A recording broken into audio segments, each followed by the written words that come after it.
Hey everybody, that's right, man. Welcome back to the Bowfishing Buzz, episode 69, brought to you by AMS Bowfishing and Megamouth Bowfishing as well. Schmidty, how is it going, buddy? Oh, it's going good. I'm a little tired. Eyelids are a little droopy, but I'm very good. You are on cloud nine. Yeah. Yep. It was a good night last night. Yeah.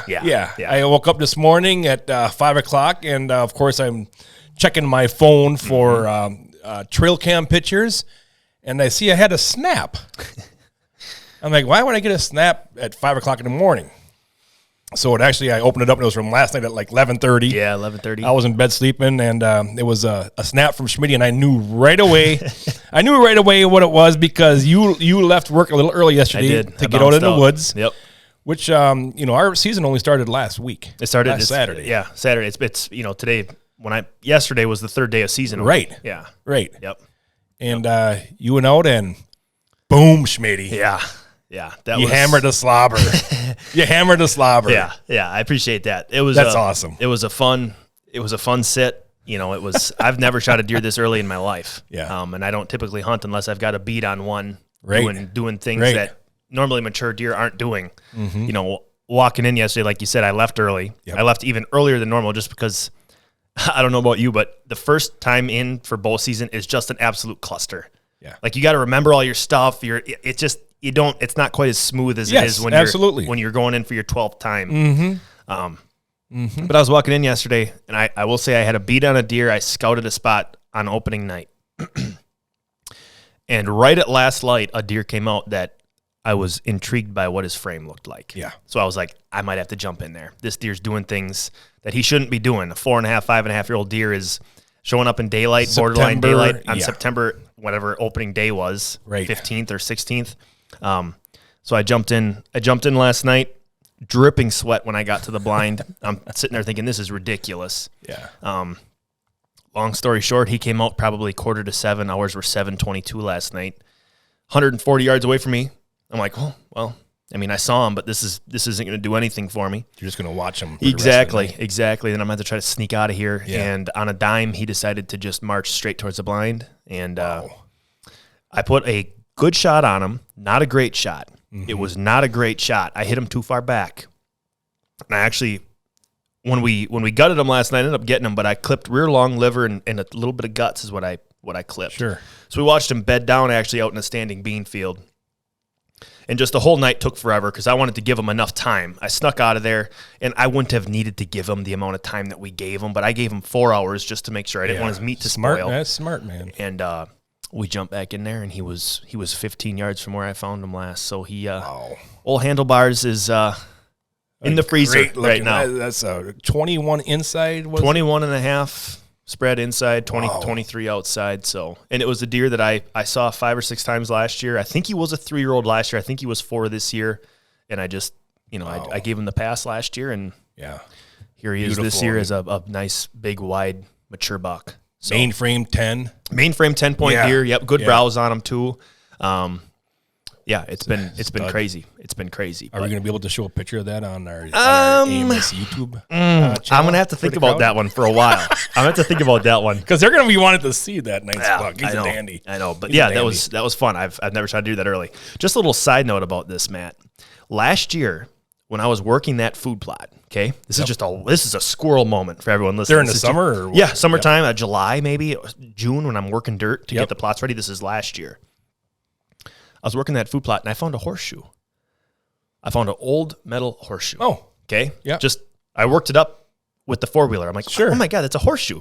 Well, here I asked my great-great-aunt about it, and she said that it was her grandfather's, the only horse that had ever been on the farm was, like, her great-grandfather's horse used to work fields with a plow. Wow. And so we found this horseshoe, and, of course, a horseshoe is a symbol of good luck. Good luck, yeah. Last year, I shot my bow deer in that spot. I shot my rifle deer in that spot. My dad shot his muzzleloader deer in that spot. And this year I shot that deer. Isn't that just a little weird? Wow. Isn't that wild? It's just weird. I mean, coincidental, whatever you want to say. Oh, my God. Where is that horseshoe at? In the blind that we shot all those deer. Wow. Isn't that wild? That's crazy. It's just kind of goofy. Yeah. It's just kind of a weird little goofy thing. So yeah, just a little side note there. And I looked at that when I climbed in last night. I'm like, I wonder if that's going to do anything. And sure as heck. So, Wow. So yeah, that was a fun night. What do you call that blind? It's just, we just don't, it's a Horseshoe blind? Not really. We just always called it the brand is a Hughes blind. Yeah. And we always go in there, but the area is just kind of a nice little area tucked away in the woods where we can. You need to name that the horseshoe blind. We do. That should be the horseshoe set is what that should be down there. But horseshoe, good luck. And it's been pretty good so far this year. Congratulations. So. Thank you. A beautiful, beautiful Wisconsin buck. Gorgeous deer. Yeah, I Beautiful appreciate deer. that. It was a fun night. So I know this is a bowfishing podcast, but you just came in this morning late. You had to take it to the butcher shop. It's warm here now and stuff. We had to run and get ice last night. Only got down to 50 degrees. Didn't want them to spoil and whatnot. So we had to start that with a little bit of hunting story there, Absolutely. and hopefully we'll be telling some more hunting stories. Good luck. That deserves a drum break. There we go. There was no joke there. Yeah, cool. But yeah, we'll dive into the bowfishing portion. Yeah. But yeah, I could have made that story 37 minutes long. I bet you could have. The fact that we were done with it with 6 minutes and 30 seconds in, I'm proud that I limited to that. So, but yeah, because that's one of the weird things right now is you get up in the morning to come to work like at 5:30. It's 45 degrees. It's 40 like an auctioneer there. It's like 40 or 45 degrees. It's cold. I'm sweatshirts on and stuff. Yep. When we walk out of here at 3:30, 4 o'clock, it's like 75 degrees. Yeah. You wear pants to work, and by the time you leave, you're like, why did I wear pants? Yeah. I'm sweating. Yeah. It's a weird time of year, but. So we had to start it out with a little bowfishing story because Schmidty bow hunting story. Yeah. Because Schmidty put the hammer down on a stud. Yeah. Nice deer. Thank you. Now what are you going to do? I'm going to film you and help you. You were talking, actually, you needed some stuff done. And this happened last year. I shot a deer earlier than I usually do. And I actually liked it because I was able to go out with Corey Tobin, that works here. He's the machine specialist in the back. And I just like hanging and sitting in other people's sets. Every time you go and do something, just like bowfishing, you go bowfishing with someone else, you pick up one little tiny tidbit and you're like, I could apply this in my situation. And every time I do that, everywhere I go, I'm like, over time, you build all these little tidbits of information. Absolutely. And it kind of turns into a big encyclopedia. No different than bowfishing. Yeah, exactly. Yeah. You go with somebody on some night, you go with somebody that you've never really gone with. Right. You learn a lot of stuff that way. Yeah. Yep. You get not out of your comfort zone, but just out of what you're used to doing. And you need to do that. Yeah, absolutely. And that's why bowfishing tournaments are so great. Yeah. You can learn so much and take so much just looking at people's boats and seeing different stuff and hear them talk and talk to them and stuff. So it's kind of cool. Yeah. Yep. Very neat. Very neat. All right. Well, let's get on with the bowfishing portion of here. This bowfishing podcast. Yeah. So episode 69. I think, Matt, if we dive back all the way to, I want to say maybe episode 2 and 3. Episode 3. And I think we had it was a two-parter. Nope. It was just a solo. It was okay. Yep, but it was. I think that the title of it was Tournament Talk. Yes. With Jody Bigalke, one of our very good friends here at AMS. He shoots Megamouth. He's on Megamouth Pro staff. He's been a longtime friend of yours, especially. You guys are shooting tournaments together and whatnot. Yep. Very knowledgeable guy, knows bowfishing very well. Yeah. It was one of our most viewed podcasts. Was. Yes. I remember you telling me a little bit about Jody as far as you don't know another human being who puts the miles on scouting. Yes. As Jody does. Right. He's very efficient in the way that he covers water. Yeah. But we're going to have Jody back. And we're going to talk about that later today in the podcast. 5 years ago, he was scout for tournament and had to change the oil. Oh my gosh. For scouting for one tournament. Oh my gosh. That's wild. You put on so many miles. Yeah. That's just with his vehicle. Now you add the boat on top of that. Yeah. He's got an airboat. So we're going to talk about that. How is it from back then, 5 years ago, to what are you doing now? Right. Is it still the hard running, gunning and stuff like that there? Right. Have things kind of eased up a little bit? I'll be curious to see what he says about that because my God, he was putting miles on. Yeah. Like crazy. But yeah. And like we said in the last podcast, Matt, we were discussing fall bow fishing, and just from what we have seen and heard, Jody has been very successful at doing that here lately. Yes. And we are absolutely getting into that fall time frame. As far as bowfishing goes up here in Wisconsin. So Jody's been putting the smack down on some fish. We'll give him a call later on in this podcast and get some information out of him. So. He's actually, in the past, he's actually pushed for the Wisconsin Bowfishing Association to have a tournament in October. It would be interesting to see just what the numbers would reflect. Yeah. Would it be comparable to a June tournament or a July tournament? I don't know. It'd just be interesting to see those those types of numbers. I think everyone starts to focus. I mean, us included. We're bow fishing a lot more than the average person, I would say. But a lot of people start to focus their what they're trying to get done to the deer hunting woods in October. Absolutely. And bow fishing. Oh, maybe bow fishing's not as good in October. Well, it can be very good if you know what you're doing, knowing what you're looking for, and you understand what the fish are doing. So we're going to talk to Jody about some fall bow fishing. Yeah, we'll give Jody a call a little bit later. We're going to cover some stuff first, but yeah, looking forward to that. Right, and also you can go check out right now on Carbon TV. Yeah. Our latest bow fishing trip adventure to Delaware for stingrays. It's on Skullbound Chronicles with Jana Waller. Yep. And the episode is out there right now. We have a link on our AMS Facebook page to that also, so you can check it out there. Yep. We had a great time out there. We talked about that in a couple of podcasts ago. Yeah. But, that episode is available to go there and watch it. Yeah. It's a cool episode. Carbon TV is completely free. We're on there. AMS Bowfishing Show is on there. Skullbound Chronicles is on there. And I saw on Facebook too, Matt, I don't know if she's nominated or was nominated, but I think Jana was up for an award for Best Host or Hostess. Yep, and she won both. I think she did win both. Cinematography and stuff Best like that. Best cinematic effect or something like that. So those obviously with how Jana is and what she does, she's fantastic. What she does, she's pulling in awards like that left and right. So they do a great job. Yeah. And Jana's a great person to be representing outdoors. Oh, absolutely. And hunting. Yep. She's a great person for that. Yeah. Her ability, I know when we were down at the ATA show last year, we went to the, they have that film festival every year. Yeah. Jana's ability to tell a story is second to none. You feel like you're watching this 10-minute clip on a big screen. You feel like you are nestled behind a big rock right there with her hunting mountain goats. Yeah. She does a very good job of capturing exactly what that environment feels like. So. Right. And we were out there with, of course, my good buddy, Corey Brossman. And the president of Carbon TV joined us on that too, Julie McQueen. Yep. And she shot her first rays out there and stuff. She shot a cow nose and some southerns that one night up there. But it's a cool episode. We show you how we fillet them. Oh man, and how we put them on the grill and stuff. So definitely check that out. Yeah. Yep, very cool. So before we get into the BAA records, Derek, the Bow Fishing Association has 2 nominations up right now for the president. And we've got 2 people out there, Christina Hayden and Justin Cook. Yeah. And voting will take place on the Bow Fishing Association of America's website during the first week of October. Yeah. And for you to be allowed to vote, you need to be a paid member to vote. Yep. So very, very important there, BAA President nominations here. Yeah. We're just going to give you a little bit of a background story. The BAA has a very nice little layout here of just kind of both of these individuals' backstories. So I'll read Christina's, let's and go then ahead you can read Justin's. Let's go ahead and read these. That way you can kind of just learn a little bit about each one of these individuals that's running for president. Yeah. So Christina Hayden, she has written here, I've been bowfishing in the wonderful state of Virginia for the last 8 years. I began hosting small tournaments the following year and now host one of the largest events on the East Coast. I love the sport of bowfishing and all the amazing people that I've had the pleasure of meeting over the last 8 years. And I will say that is something, Matt, you can attest to as well. Bowfishing is fun. It's a blast. It's an amazing hobby to do. Almost even the better part of that is the people that you meet along the way while you're doing all that. Oh, for sure. You make friends, lifelong friends, all the time doing that kind of stuff. No doubt. But she says, 2 years ago, I added a side pot in tournaments for the highest placing team with all paid BAA members to encourage more people to join. We also make donations to other local events when there are natural disasters or when one of our own is in need. In 2021, I was asked to become a part of the BAA board to serve as the secretary/treasurer.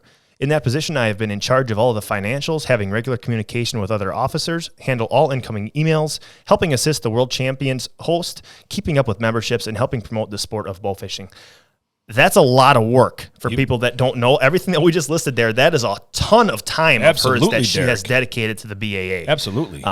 As president, I want to work towards getting more women, children, and veterans involved. I believe we need to do a better job of making state officials aware of what we do and why we do it.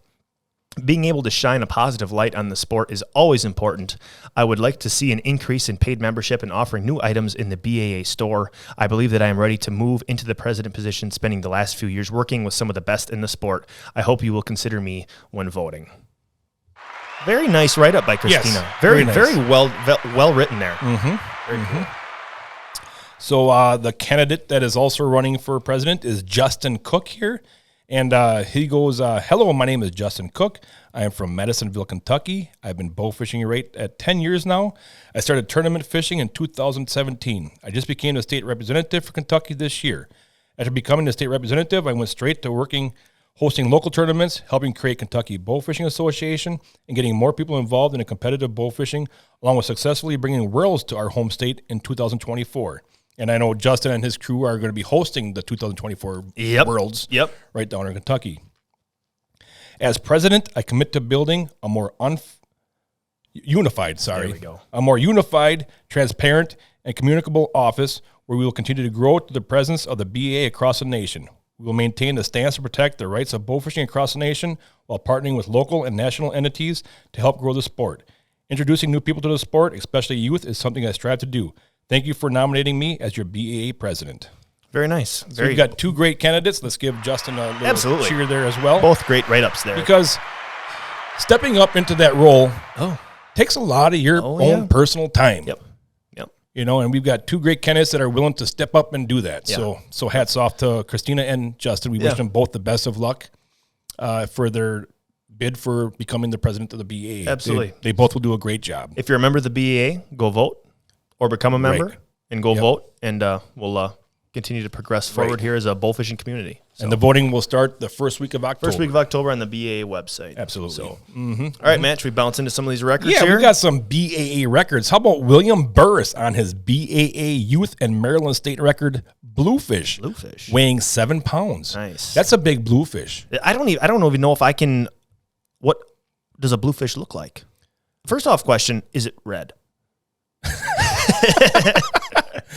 They're not even really blue; they're more silver. But okay. I've seen a couple out shooting stingrays with Corey. I've seen some out there, but the ones that we saw were just little dinkers, tiny ones, and they were so quick. I was like, "Well, yeah, I can't identify a fish out there." Corey's like, "Oh, there's a bluefish! Shoot it!" Oh, it's gone. Yeah, cool. Congrats to Trey Lazar on his BAA Youth World Record, Maryland Youth, and Maryland State Record Rough-tail Stingray. Boo. Yes, 157.6 pounds. What a stud! Nice shooting to Trey. You want to talk about cool-looking stingray? The rough-tail stingray is so cool-looking. Yeah, the tail is rough. Tremendous on these things. Really? It's huge. Yeah.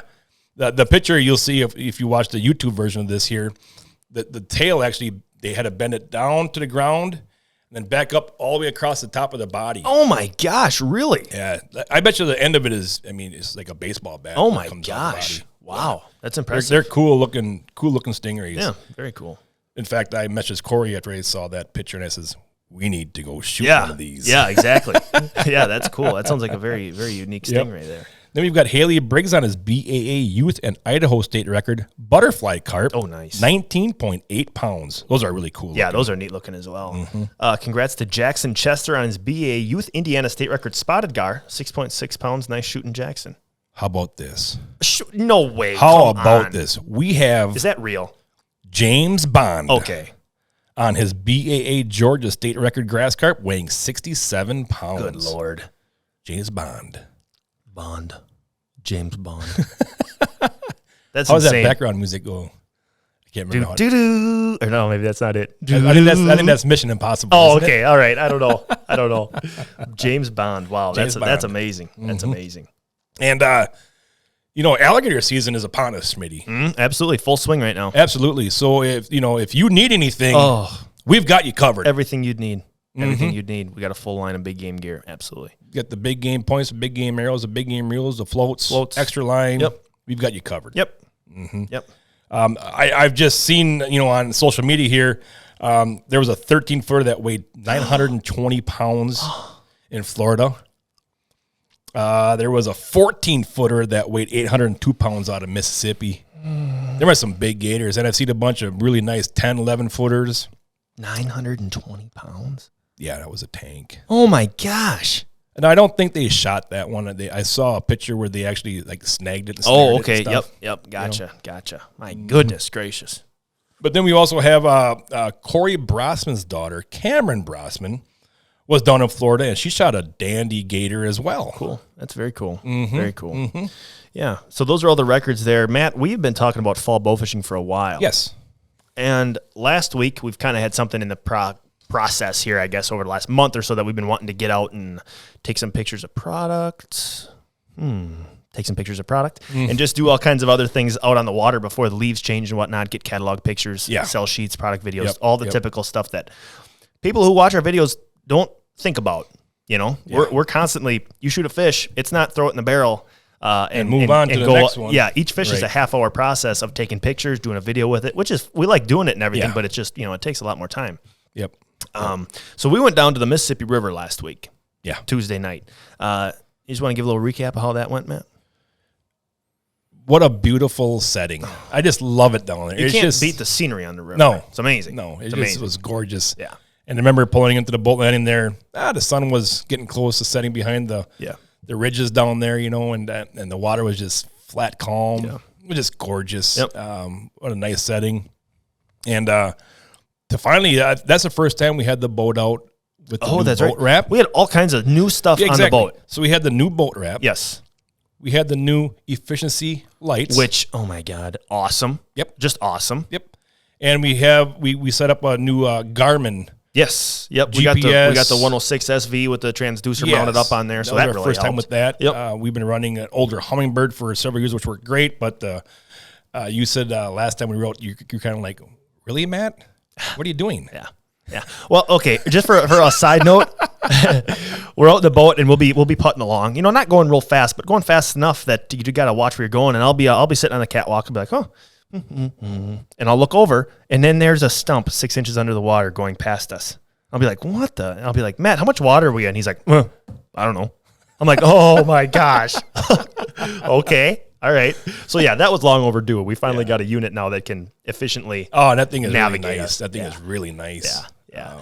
I really like that a lot. But then we also had, and maybe you've shot on it, but we had the aqua traction put on. Yep. So that was another new thing. We got a nice little Milwaukee water pump for cleaning off the deck. Yeah. We were using that a lot. That actually worked pretty well. So we had all kinds of new stuff that we wanted to get out in the water and test, and it all went pretty well as far as that new stuff. So it did. Yeah. Yeah. We didn't find a lot of fish. No, we did not. We went to a couple spots, and unfortunately, the water was really dirty where there were fish, and that's probably why the water was dirty there. Right. But usually you can find some spots on the river where it's kind of clear and you can find some fish. We looked for buffs. We didn't see any buffs. Right. And stuff like that. And like I said, we shot a couple fish, and then it's a half hour on each fish doing this, doing that with it, photos, slow-mos, and stuff like that. Pulling it out of the water, taking pictures, slow-mo video, product video, lifestyle shots. It's a whole process. So, and our main goal for going down there was to shoot fish in the morning. Yeah, that's when you said that you were hearing from a buddy of ours down there that we could get on them. And so we got back to the motel that night around midnight, 12:30, somewhere around there. Got back up at 7, opened the curtains, and it was just bleak. A heavy, overcast, windy, foggy morning. Yep. We went out there, and we needed the sun to be out to help us. We needed the sun to be out. We needed it to be a warmer morning. Like this morning, it's beautiful here in Wisconsin right now. And we just didn't have that, and we saw very few fish during the daytime, but we got a lot of cool product videos done, which is always fun to do product videos on the water versus inside of something like this here. Plus, you've got for these videos, you have the depth of the river. Yeah. Oh, you're looking, your backdrop is miles of shoreline and bluffs. It's just beautiful. So that was pretty cool. Yep. So that was, we were down there Tuesday night and Wednesday during the day. And then we left, came back home, and Saturday, I got a message from Jody. He's like, filling the barrels. Oh my gosh. Jody knew exactly where to go and find some fish. And that's how we're going to call him today. Yeah, exactly. Yep. But one thing about that trip, Matt, that I would like to bring up. Oh, I know what you're going to bring up. Yes. So I'll be curious. This was so funny. What everyone else does, because it was what, 2 hours, 3 hours to get down there? Yeah. So how this goes, Schmidty gets to sit in the back seat, which is fine, whatever. Kevin, who does all the graphics here at AMS and Megamouth, he does a fantastic job with that. He's a Photoshop wizard, if you will. He's sitting in the passenger seat, and Matt drives. Matt's the Mr. Reliable. He drives the boat. He drives the truck. He does the bulk of the work on these trips. But I'm sitting in the back, and 3-hour drive, and we worked most of that day and left later in the afternoon, and I'm like, you know what? We gotta make this drive a little bit more interesting. You're always coming up with different games and stuff to always play on these road trips. Impressions. We're doing all kinds of impressions. Forrest Do a Gump. little bit of Forrest Gump. Because Matthew knows everything there is to know about bow fishing. Jody knows everything there is to know about shooting fish on the river. But anyway. You do a darn good Forrest Gump. So we're driving down there, and I'm not sure if you guys are familiar with it. I've played it in the past. It's a game called What Are the Odds? So, like, for example, I would say, Matt, what are the odds you have to drink this entire bottle of water? Okay, and then you go 1, 2, 3, and each of you at the same time have to say a number between 1 and 10. Yeah. If you both say the same number, then whoever was dared to do the task has to do it. But it's very rare that it happens because it's a 1 in 10 chance that you both say the same number. So we're sitting there, we're going back and forth, and all of a sudden, Matt. I'm not playing. No, he's not playing at all. Kevin and I are just going back and driving. forth. You're driving. You got nowhere to go and everything. All of a sudden, Matt pipes up, "Hey, Schmidty, what are the odds that if we shoot a carp with a lamprey on it, that you have to lick the lamprey on that fish?" I'm like, "Oh my God." In my head, out loud, I'm like, "Yeah, I don't care, whatever." In my head, I'm like, "Oh my God, please no." Oh no. Oh no. So he goes 1, 2, 3, 6. We both say 6. And Kevin even we filmed it. Yeah. Kevin was filming it when it happened. Oh my gosh. So I got you on that. You did. You 100%. It was fair game. We both said 6. I had to do it. Now, what are the, I've shot a lot of carp on the Mississippi River, and there's a bunch of them that have lampreys on them, but not a lot. Yeah. Yep. So we get down there. We put the boat in the water. The first spot that we go in and start shooting fish, a carp swims out in front of the boat. Matt sticks it, just smokes it. And we're on video, and we're happy that we shot a fish. Oh, yeah. And if we have the video, you will see me completely change my tone. Oh, yeah, Matt, nice shot. We just smoked him. The AMS... I yell. You can hear it on video. I yell, "Schmidty, he's got a big lamprey on his back." First fish we shoot has a, 9-inch lamprey hanging off of it. Right I'm like, oh my gosh, are you kidding me? Yeah. We shot 2 fish this whole trip, and one of them had a lamprey on it. The first one that we shoot. That's ridiculous what the odds are there. So, of course, Kevin and Matt are just hooting and hollering. They're just excited. And we get the fish in the boat. The lamprey falls off. And how lucky is that? I had the carp on the catwalk. Yes. Taking my arrow out of the carp. Yeah. The lamprey unattaches himself from the back of the carp. And just is down there wriggling around. And Crazy. thankfully, it didn't fall back into the river. It fell into thankfully. the pit of the boat. Unfortunately, it fell back into the boat. I'm darn glad it did, because I would have been very upset. Oh, my gosh. Long story short, I licked the lamprey. Yes, you did. You did. I did it. You did. I'm a man of my word, and I did it. What did it taste like again? Spicy. Spicy, you said. It tasted like someone took that lamprey and dipped it in a tube of Tabasco sauce. Really? And then I had to run my tongue across it. It honestly had a flavor to it, and it was not a good one. Oh, the video is awesome. You're holding it with your pliers, and the thing is just, his tail is just dangling, twisting around and stuff. Yeah. It would have been so cool if you would have put that whole tail right in your mouth. I'd have puked. I just gagged a little. You saying that out loud, that made me. But it was like curled up away from my tongue, and then all of a sudden it just put it right down. I'm like, You stood up and went over the side of the boat and spit and stuff. I could taste that taste in my mouth the rest of the night. It was terrible. That was terrible. Oh, that was a good time. So, yeah, we like to play What Are the Odds when the fishing is slow or we got a long drive. So it did not work out for me in the best way, but it was a very entertaining That was very cool. way to pass the time. So. I saw that fish coming to the boat, and I gasped, and I was like, "Are you kidding me?" Yeah. Look at this. Are you size kidding of this me? That's a lamprey. great, it was ridiculous. That was funny. It was a big one, too. So, yeah, just a little lamprey story for you all there. Yeah. So, all right, I think after this break, Schmidty, it's time to give our good buddy, Mr. Jody, a call, all right? All right, sounds good. This is Megamouth. It's the first free spooling spin cast style bow fishing reel. It's ready to shoot. No button to push. Yes. You engage the reel by pulling the T-bar. Megamouth is built for bow fishing. It's tough. Dual stainless steel and brass gears. 3 heavy-duty axial pins. A no-fail anti-reverse. An unmatched 28 inches of line per crank. And a 3-year warranty. Megamouth, the professional bow fishing reel. And welcome back to the Bowfishing Buzz. All right, Schmidty, let's ring up Mr. Jody Bigalke. Yeah, let's see what Jody has to say. Yep.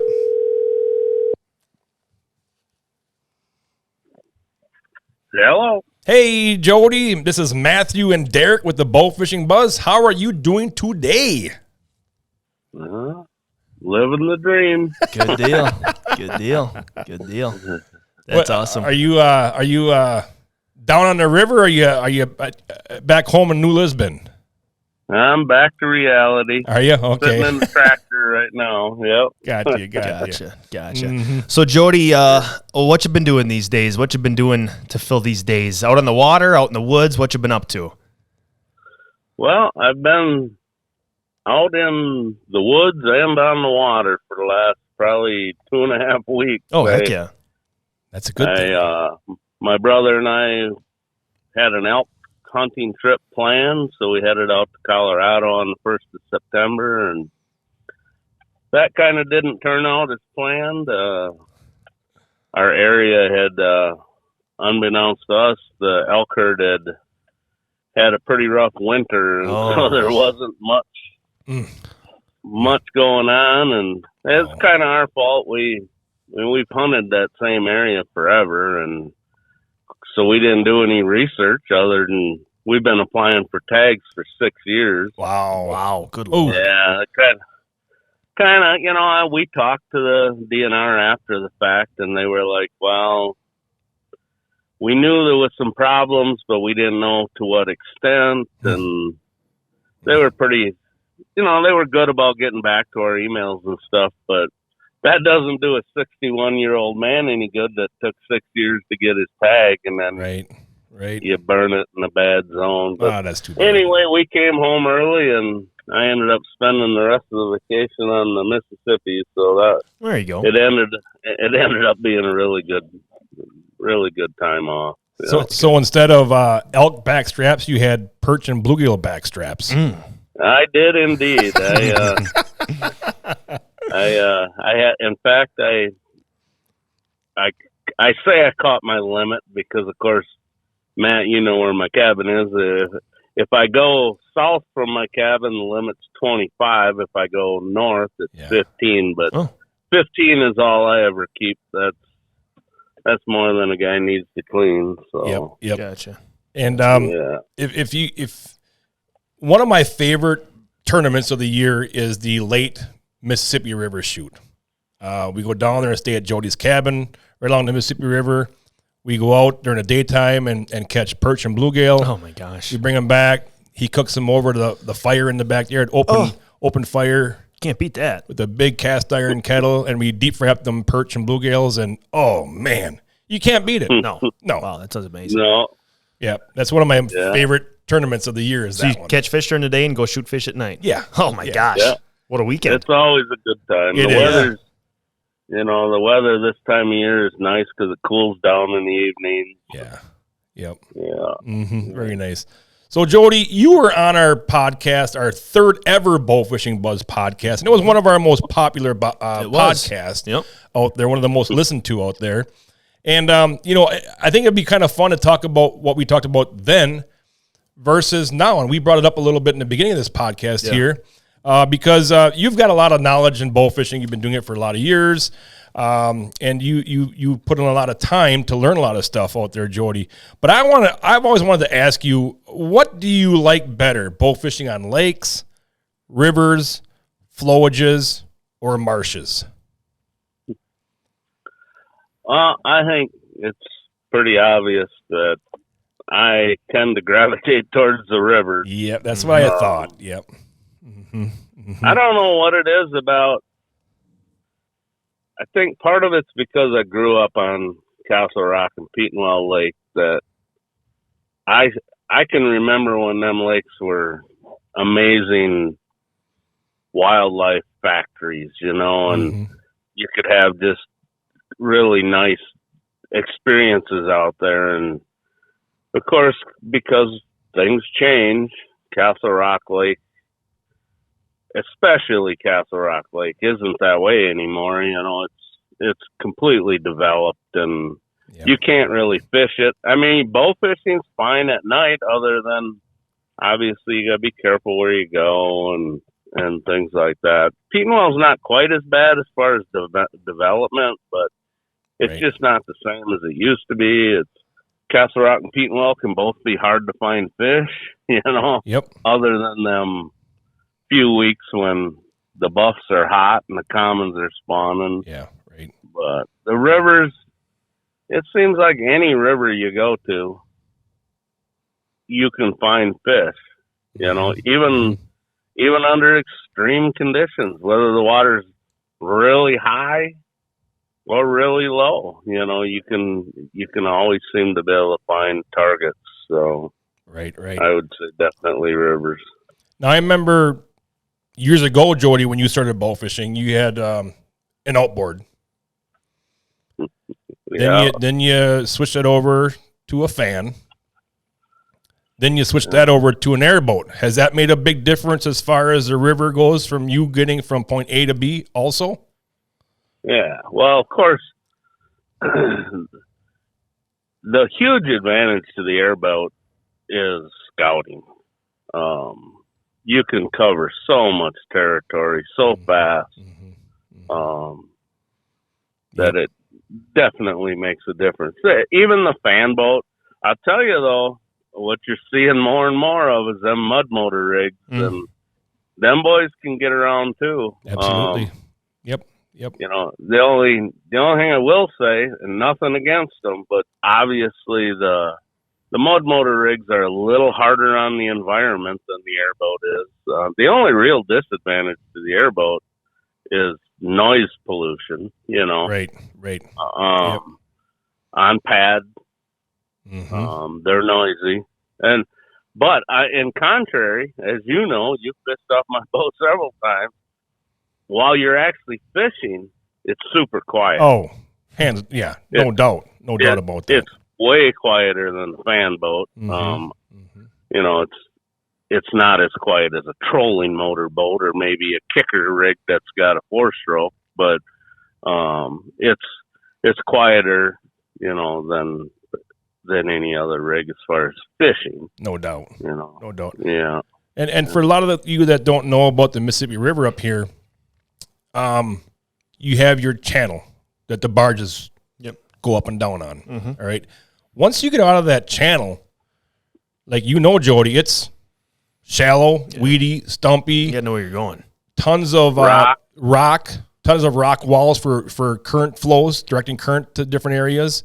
And one thing that is so nice with the airboat is when we're shooting a tournament, we'll shoot our spot, go to spot C or B later on, and we just get up and go, and away we go. Yeah, and it's so nice.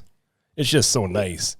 Instead of having you can go from point A to point B, usually pretty much in a straight line. Obviously you have to avoid, like you're saying, wing dams or rock walls. You got to know the water conditions. Yep. But that same getting from point A to point B with any other boat might be literally a half hour, 45-minute deal, And in a tournament, as you know, the thing with tournaments is every minute counts. First minute counts, the last minute counts, Yep. And you gotta put it in. You gotta put in your time. Right. And the cool thing about it, Jody, is you built your airboat too. Oh, that's awesome. You worked on a lot of your boats. You've upgraded them yourself. Yeah. Now you did have John build you the fan boat, but then you converted that over to your airboat, which you currently have right now. That's pretty cool. Oh yeah, that's awesome. Yeah. That's pretty cool. Yeah, that was when I built that boat, well, John and I were working on it, and I used airboat sides on my boat, which if you look at your guys' boat was built basically around the same time as mine was, and you have what's called crimp sides where I have more of an airboat style side. And I remember joking with John, and I'm like, yeah, someday maybe I'll turn this into an airboat, And boom. And and when it happened, it was kind of scary, because I wasn't sure what I was getting into, and I had several people that tried talking me out of it, but like you said, I like doing that kind of stuff Yeah. and building things, and I could never buy one. I don't have the ability to spend that kind of money on a boat for shooting carp. But Right. I knew I could build it, and I talked to John about maybe selling my fan, and I took some pictures of it and put it up on Facebook, and John had kind of given me a price that he thought it would be worth, and I added like $400 to that and put it on Facebook, and it literally sold in 10 minutes. Oh my gosh! Wow.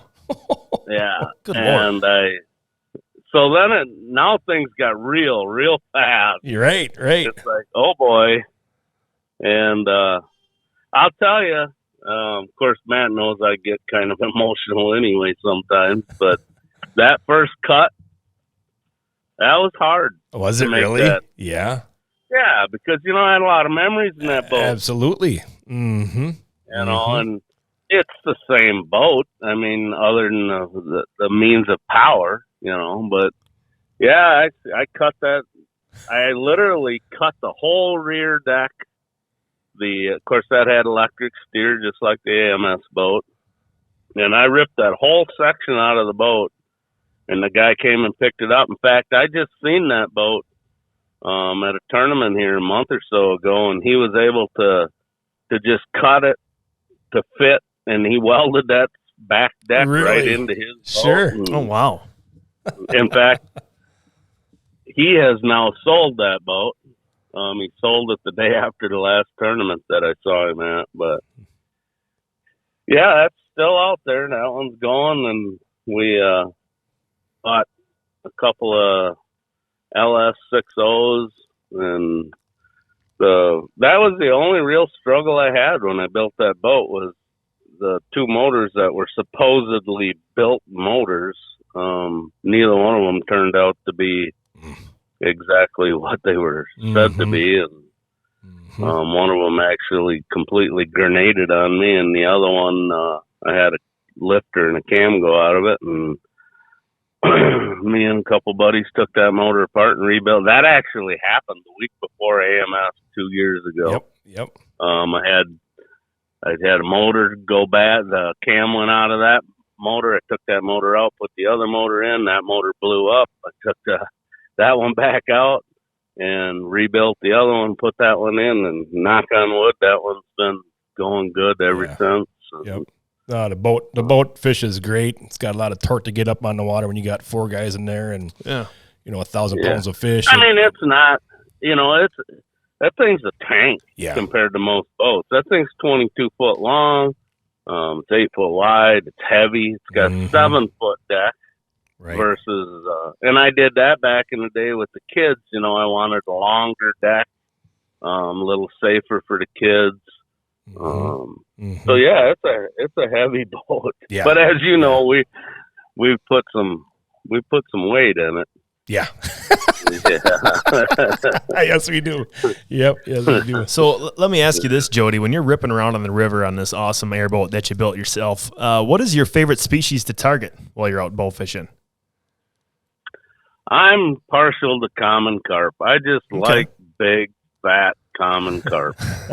Tough to beat. I enjoy going after buffs, and I went on a little adventure this fall, and me and a buddy had a inkling on maybe we could shoot a grass carp, which is kind of rare in Wisconsin, but we had a buddy that had shot one earlier in the year, so we knew there was some around, and so that was fun. We did eventually. It took us 3 trips, but we did eventually get a nice grass carp. But What'd that grassy weigh, Jody?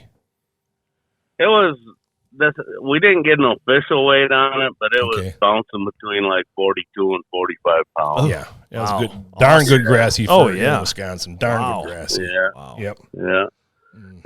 But there's just something about commons that they can be hard to find, and they're just, to me, they're just a cool fish, and obviously part of what we're supposed to be doing anyway, is Right. removing an invasive species. And so they fall right in that category. And, Oh, yeah. Yep. The one thing that I like about the carp on the Mississippi River a lot is a lot of times you'll find spots where it's dirty and there's some really nice grass. All right. Yeah. And a lot of times all you see is the upper dorsal fin and a little bit of the shoulders of that fish. And you'll shoot that common. And by the time you get in the boat, you're like, holy cow. It's a solid fish. This thing is 27, 28 pounds, you know? Yeah. And that's what I like about the river is it's dirty in a lot of spots. So you can't really tell the size until it's right there. Sure. You know? Because, Jody, how many times have we shot in tournaments? And you are always one that does this. You're like, I don't know, boys. I don't know. I don't think we got her, this round. And then we start calling our fish at the tournament site, and you're like, I guess we didn't do as bad as we thought we did. That's one thing I noticed with the airboat. And first thing I noticed when we started fishing tournaments, or just even regular fishing with the airboat, was it seemed like it was really easy for me to lose where I was. And I come to realize part of what that is when I was using the fan boat, you always had to be concerned with where you were going.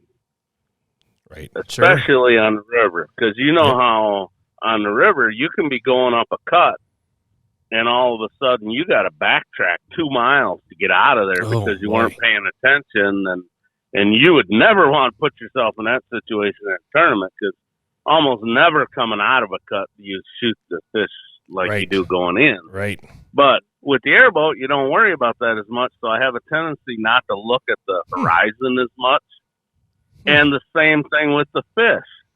On the contrary, with the airboat, I'm always trying to keep the airboat on a specific line, Yep. So I'm keeping you guys on the fish, and I don't look back. I don't shoot very often because you guys, that's your guys' job. Shoot, Yeah. And, I get, how it goes. You tend to go during the night, and the next thing you know, you're going faster. Yep. I'm like, we're not getting it done. And then we go back to the trailer and put the boat on and start looking at fish. And I'm like, when the heck did you guys do all of these? You're so right on that, Jody. You're so right on that. That's so true. Yeah. That's interesting how you mentioned about how you found that you lost your way a little bit more, just because you don't have to constantly be worried and looking at a map on it, whether it's on a phone or a GPS. That kind of isn't as much of a concern for you anymore. That's an interesting benefit of that. That's cool. It is. Yeah. Cool. And cool. The river can be a really, I don't want to say scary, but you got to really pay attention to where you're at, because you can get mixed up really easy. And of course, the fog sets in, or it's just one of them nights where there's no moon or no stars, dark, and you can't see any of them little grass islands, or a situation we had this year. One of our favorite spots to shoot. Very common spot. The high water this spring took all the trees off the island. Oh. And so now when you're out there, you don't have any of the references you used to have. You used to be able to look back to the north and go, oh, there's that island, or there's that. Now you can't see them because the trees aren't there. Right. Mm-hmm. Yep. Yep. That's a really good point. That's a really good point on that. Yeah. So, Jody, last time you were on the podcast, we were talking about tournament strategy and stuff like that. And I know back then you were just super diehard and scouting and putting on miles and going to this lake, going to this flowage, going to this lake, going to that river. Has your strategy changed over the last 5 years since we last had you on? Yeah. Yeah. I think that's a lot of things. I think it's age, money. Gas is expensive. Diesel's expensive. Yep. The team has changed. Obviously back then, my daughter was shooting with me, and Slimer was shooting with me, and Slimer still, I think Slimer shot one tournament this year, and I think Tess shot one. Hers wasn't a WBA. She shot the Fred Small 20 with sure. me. But, yep. Mm-hmm. But, yeah, so that changed. The other thing with the scouting, we kind of don't. The WBA shoots the same bodies of water basically every year. Right. And, after doing this for as many years as we've done it, we don't have to spend a 2-3 nights scouting, because you go out there, you kind of, well, if they ain't here, they must be over there. Right. So Right. that changed things. And the big tournaments with your AMS tournament, for me now with the airboat, I'm a little bit restricted on where I can go. I'm not going to take that airboat to some of the lakes that usually are in play for the AMS. So I'm basically going to either go east or west. Right. Yep. Mm-hmm.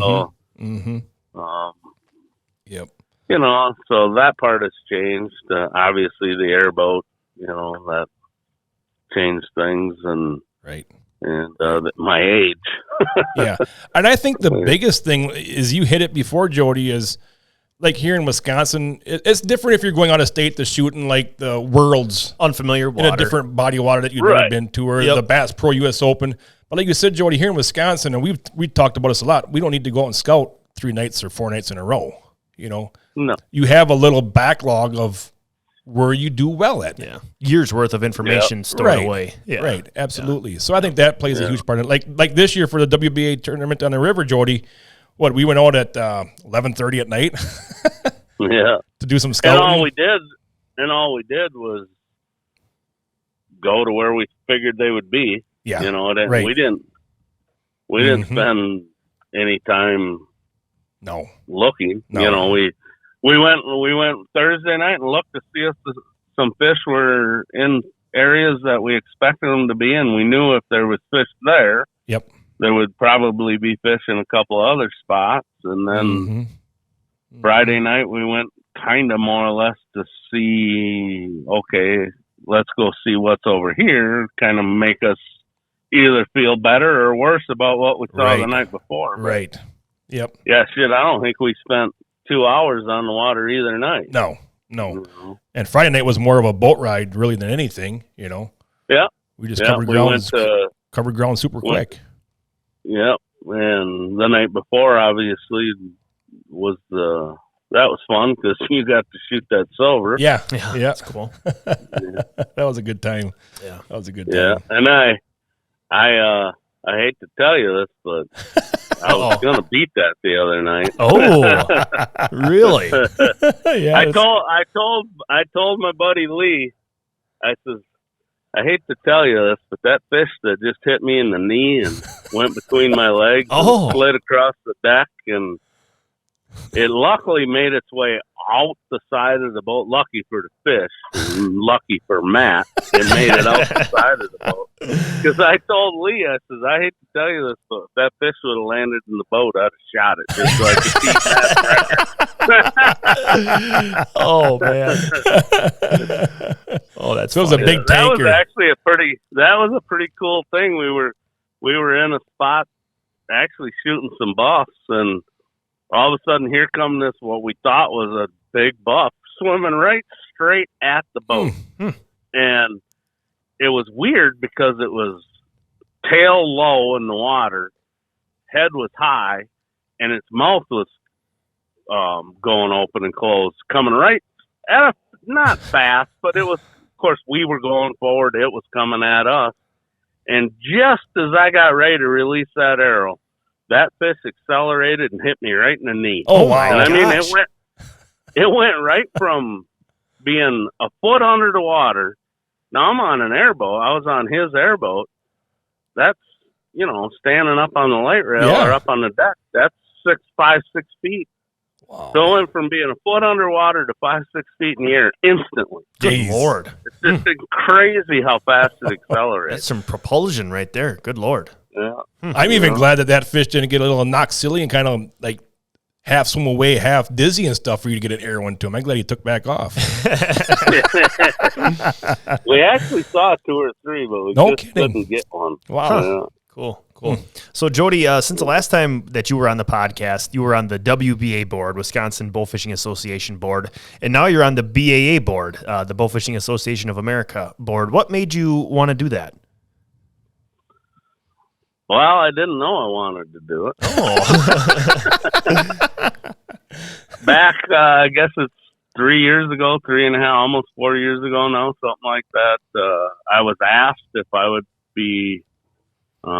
consider the appointed position of the BAA state reps manager, which that sounds a lot bigger deal than it really is, but basically the job was to organize and somewhat keep in touch with all of the state reps, and I at that time agreed that I would do it, and I spent 2 years in that position and worked with a lot of great people.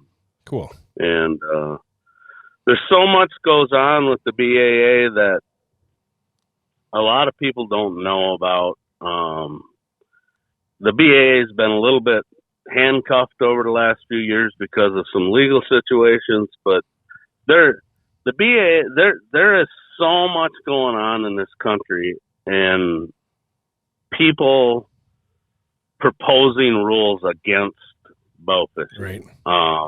Some are trying to do it in a roundabout way. Some are being very direct about what they're doing, but I don't even know for sure, but I bet there's at least 6 or 8 states right now that have some sort of proposal on restricting bowfishing in one way or another. And that's something that I was aware of even back then, and so I wanted to be involved. At that time, we had just gone through a deal here in Wisconsin where a very well-known bow fisherman in the state of Wisconsin was issued a ticket, and basically everybody knew that that's just not him. And we ultimately won that case. Right. But that was kind of what spurred it all. And then last year when the elections come on, Pete Gregoire decided to run for president of the BAA, and he had asked me if I would come along as the vice president, and so I did that. And this was my last year for that. I'm not running for any position for the BAA now. So. All right. Well, we appreciate everything that that you have going done. to battle for us. Absolutely. Yeah. Absolutely. Yeah. So, Jody. Oh, go ahead. If you have something to say, go ahead. No, I was just going to say that all of that stuff on any of them boards, whether it's the Wisconsin board or the BAA for the nationwide stuff, these people that do that stuff, people owe them so much thanks, right? Because them guys put in countless hours, and there's so much. Pete was just at a meeting here in Oklahoma a couple weeks ago, defending people's rights and some of the stuff that goes on social media. I shouldn't, a lot of the stuff is what causes all of these problems, and Pete even will tell you that when they came to when the people trying to change the rules in Oklahoma came to the hearings, they had a whole file full of stuff they pulled off the Facebook that people had posted or comments people make, and so people need to watch that, and they need to get involved in their state, so they know what's going on. Yep. Yeah. So, Jody, I just have to ask you: do you still enjoy competing in tournaments? I do. Yep. Okay. The actual tournament, I enjoy a lot. I mean, we're all good friends, and we have a good time, and we're usually fairly successful. And anymore, like John. What John shoot two tournaments with us this year. It's the only time he's so busy. It's the only time we get to shoot. Right. You know? Right. Exactly. And I enjoy the, you know, I do. I enjoy it. Good. Good. Yeah. So with everything, all the tournaments that you've shot, Jody, all the experience that you have, what is your favorite aspect of bow fishing tournaments, would you say? I guess the friends, seeing the people. The other thing that's really cool here in Wisconsin is we created that new class. Oh, yeah. This year called the hobby class. And I believe if it wasn't the biggest class, it was really close to being the biggest class in every tournament of the year. We'd have, say we had 25 boats, there'd be 10 boats in the big 30, 10 boats in the hobby class, and your 5 or 6 boats in the numbers class, you know, and right. And it's just cool to see. I mean, some of them teams traveled too. Yep. You know, I kind of expected when we talked about creating a new class and trying to figure out how to do it. We kind of thought, well, it'll just be, you know, when we have our first tournament of the year, it'll just be the guys from down south. When we do the Green Bay tournament, you know, it'll just be them. But not really. I mean, some of them guys traveled to all the tournaments, so it's fun seeing the new guys. Watching them learn. You know, that's cool. That's very cool. Yeah. Yep. Because I always look back at Jody in 2015. All right, Worlds was in Prairie du Chien. Okay, the BAA Worlds was in Prairie du Chien that year. All right, Jody is shooting with his daughter. All right, Jody is shooting with Dan Schultz, who's a farmer. Yep. All right. First tournament ever. Tournament ever. Wow, what an introduction. And they're shooting with Slimer, who's Dan's son. Yep. Who's, I mean, I was going to say, how old was Slimer at that time, Jody? Oh, he was young. Yeah. 13? Oh, no, probably not. Probably not even that old. Oh, my gosh. Wow. And then Tess was, 13 then or something like that? 13 or 14? Yeah. You know? Well, if I can find it, I'll send you a picture of us standing next to the boat for that tournament. It was your old boat. Yes, that is correct. Yep. And Slimer's like waist high. Yep. And you know, you guys ended up taking second place, right? That's insane. That's insane. Yeah. In the Worlds that year. And I remember how emotional you got during that when they announced, you know, team chasing tails, you know, a second place and stuff like that there. Yeah. How cool is that? And you look at that as you know, you really just were kind of starting getting into tournaments then, you know, also. But the cool part is only our second year, yeah. Wow. Oh my gosh. The story just keeps getting crazy. The cool part is he's shooting with 2 teenagers, you know, and Danny, who's never shot in a tournament before. That's you know? insane. I mean, how cool is that? What a story. Good Lord. And that was before you really even shot a lot on the river also. Right. Yep. Yeah, there was no question. I just happened to ask Danny at coffee one morning, you know, if he would want to do it. Of course, it was just getting, I believe it was like early June that year. And so he had just got done with all his field work. And I told him, I'm like, this is the BAA World Championships. It might never, ever be around here again. Let's just do it. Yeah. Obviously, we're going to get our butts kicked, but, you know, let's just go do it. And we stumbled on some big fish right away. And I think I told this before when we talked about it, how the team that took first place actually shot exactly the same spot we did. Right. Oh, wow. But they had an airboat. Oh. And I to this day, I can't tell you who them guys were, but I can tell you they were some of the most respectful people I'd ever seen in my life, because they could have run us right off that flat, and they never did. I remember you saying they that. never. Yep. Yeah, they stayed their distance away from us, and it was pretty cool. Yep. And And that was another deal where we didn't really scout. I mean, we came over there on Friday night and went and looked at a spot, and that wasn't any good. And we were trying to get to another spot, and we were going across this weed sandy spot, and like, holy, look at that. Yeah. That's cool. Yeah. That's really cool. Yeah.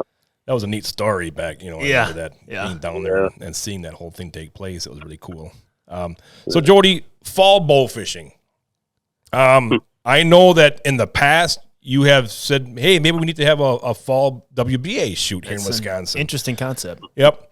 You have some great success in finding some really nice commons and good-sized fish. And here we are in the fall right now. It's great bow fishing time. You got any pointers or anything that you'd like to share to maybe some other bow fishers that they might find success for fall bow fishing?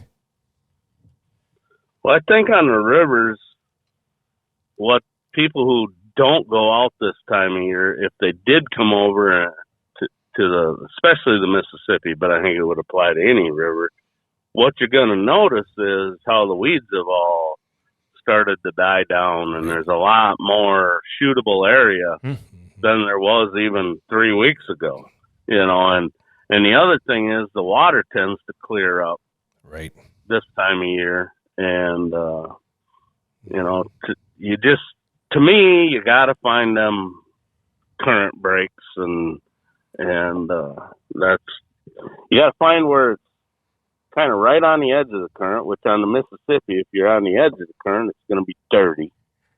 But yet, if you get off too far, it's going to be super clean, and you're probably not going to find too many fish where it's super clean. But, you might not, if you go out this time of year, you're probably not going to have one of them nights where you see just gobs and gobs of fish. But you're going to see some big fish. Yeah. You're going to see some fish that normally you wouldn't see. And I believe part of the reason that you don't see them fish in the summertime is because you can't see that deep. Plus I think them bigger fish tend to move up a little bit this time of year. Right. Right. Yeah, it's good. And even some of the lakes, I mean, get good in the fall. Absolutely. I don't know if it's true or not, but to me it seems like you will find the fish this time of year in very similar places that you would find them early in the year. Okay. To me, that sounds like current. Yeah. Is what I think. Because I look for current in this, when the ice is melting off and stuff, I like to look for current a little bit and stuff like that. Sure. Yeah. Sure. And I think that cool running water is what they prefer right now. Yeah. They like some of that stuff. Yeah. Because the water, well, I think big fish tend to, of course, the bigger the fish, the more oxygen it needs. Yep. And so they're going to be where there's more oxygen. Absolutely. Absolutely. And that's one thing, if you're going around this time of year, you got to watch. Anybody who ice fishes knows this, but you got to look at the weeds. If them weeds are dead, there's probably not going to be any fish in there, because them dead weeds are stealing all the oxygen. So I'm fishing, and obviously that's very important. Ice fishing, well, I think it's the same. Right. With this, yeah.